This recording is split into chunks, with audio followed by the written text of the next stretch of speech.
Trump merelokasi warga Gaza. Presiden Amerika Serikat Donald Trump menyatakan keinginannya agar Mesir dan Yordania menampung warga Palestina dari Gaza. Sementara itu, gencatan senjata rapuh antara Israel dan Hamas dengan harapan mengakhiri konflik secara permanen telah memasuki minggu kedua. Gencatan senjata yang dimulai pada 19 Januari menghasilkan pembebasan 4 sandera Israel dan sekitar 200 tahanan Palestina pada Sabtu 25 Januari. Pertukaran ini menjadi yang kedua dalam kesepakatan tersebut. Setelah 15 bulan konflik berkecamuk, Trump menyebut Gaza sebagai lokasi pembongkaran. Ia juga mengatakan telah berdiskusi dengan Raja Yordania Abdullah II mengenai rencana pemindahan warga Palestina dari wilayah tersebut. Saya ingin Mesir menerima mereka dan Yordania juga, ujar Trump kepada wartawan di Air Force One. Ia menambahkan bahwa dirinya berencana berbicara dengan Presiden Mesir Abdel Fattah al-Sisi pada Minggu 26 Januari 2025. Sebagian besar warga Gaza adalah pengungsi Palestina atau keturunan mereka. Bagi warga Palestina, setiap upaya untuk memindahkan mereka dari Gaza akan mengingatkan pada sejarah kelam, Nakba atau bencana, yaitu insiden pengusiran massal warga Palestina saat Israel didirikan 75 tahun yang lalu. Sebelumnya, Mesir memperingatkan bahwa pemindahan paksa warga Palestina dari Gaza ke Gurun Sinai dapat mengancam perjanjian damai yang ditandatangani Mesir dengan Israel pada 1979. Menurut Presiden Abdel Fattah al-Sisi, data Perserikatan Bangsa-Bangsa atau PBB Yordania saat ini menampung sekitar 2,3 juta pengungsi Palestina yang terdaftar. Trump mengatakan, Anda berbicara tentang sekitar 1,5 juta dan kami hanya membersihkan semuanya, merujuk pada Gaza yang memiliki populasi sekitar 2,4 juta sambil menambahkan bahwa sesuatu harus terjadi. Trump mengatakan, saya lebih suka terlibat dengan beberapa negara Arab dan membangun perumahan di lokasi berbeda di mana mereka mungkin dapat hidup dengan damai untuk perubahan. Ia menambahkan bahwa pemindahan penduduk Gaza bisa dilakukan untuk sementara atau jangka panjang. Menteri Keuangan Israel sayap kanan Bezalel Smotrich menyambut baik gagasan Presiden Amerika Serikat Donald Trump untuk membersihkan Gaza dengan memindahkan penduduk Palestina di wilayah tersebut ke Mesir dan Yordania. Smotrich, seorang penentang keras penghentian perang di Gaza, menyambut baik gagasan tersebut.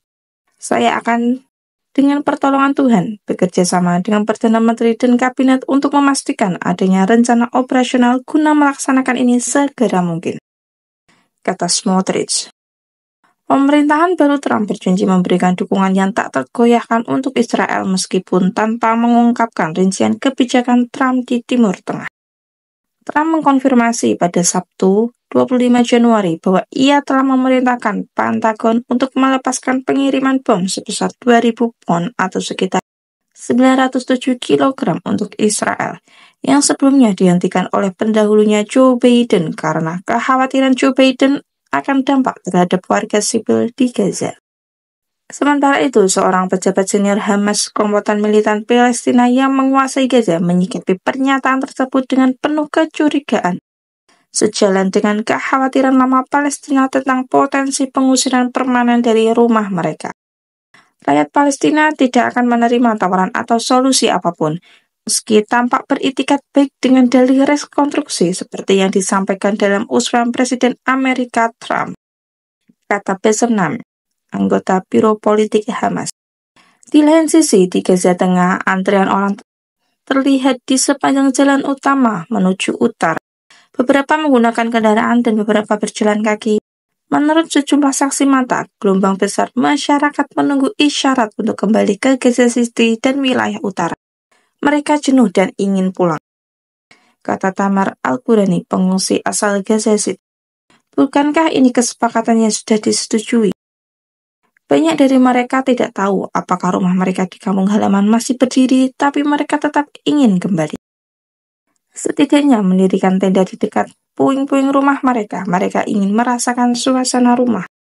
Pada Minggu, saksi mata mengatakan banyak orang yang tidur semalaman di Jalan Salahuddin di jalur utama menghubungkan wilayah utara dan selatan, serta di jalur pesisir menuju utara, menunggu untuk melewati pos-pos militer Israel di koridor Netzarim yang membentang di tengah jalur Gaza. Mobil, truk, dan gerobak penuh dengan kasur, bahan makanan, serta tenda yang selama lebih dari setahun menjadi tempat berlindung di wilayah tengah dan selatan jalur Gaza. Berdasarkan perjanjian yang ditengahi Mesir dan Qatar serta didukung Amerika Serikat, Israel seharusnya mengizinkan warga Palestina yang mengungsi dari rumah mereka di utara untuk kembali ke tempat tinggal masing-masing. Namun, Israel menuduh Hamas melanggar perjanjian karena tidak bisa menyerahkan daftar yang merinci sandera Israel mana yang masih hidup dan tidak menyerahkan Arbel Yehud, seorang wanita Israel yang disandera dalam serangan Hamas di Israel pada 7 Oktober 2023. Akibatnya, menurut pernyataan Israel, pos-pos pemeriksaan di wilayah tengah jalur Gaza tidak akan dibuka untuk mengizinkan penyeberangan ke Gaza Utara.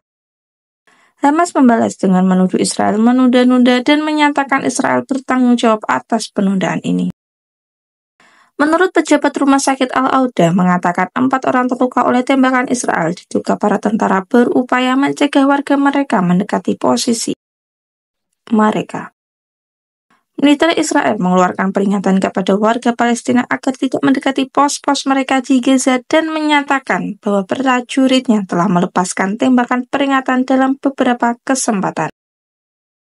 Sejauh ini, kami tidak mengetahui adanya korban luka di pihak terduga pelanggar akibat tembakan tersebut, ujar militer Israel. Menurut kalian, gimana tuh guys? Apa maksud dan tujuan Trump merelokasi warga Gaza dan Yordania? Apakah ini menunjukkan bahwa Amerika mendukung Israel untuk memperluas wilayahnya di Gaza? Yang kita ketahui, memang banyak dari pejabat Israel yang mengatakan bahwasannya ini merupakan upaya untuk memperluas wilayah permukiman Israel. Jangan lupa tulis di kolom komentar ya. Jangan lupa like and share ke teman-teman kalian supaya teman-teman kalian juga tahu berita terupdate baik dalam dan luar negeri. Terima kasih.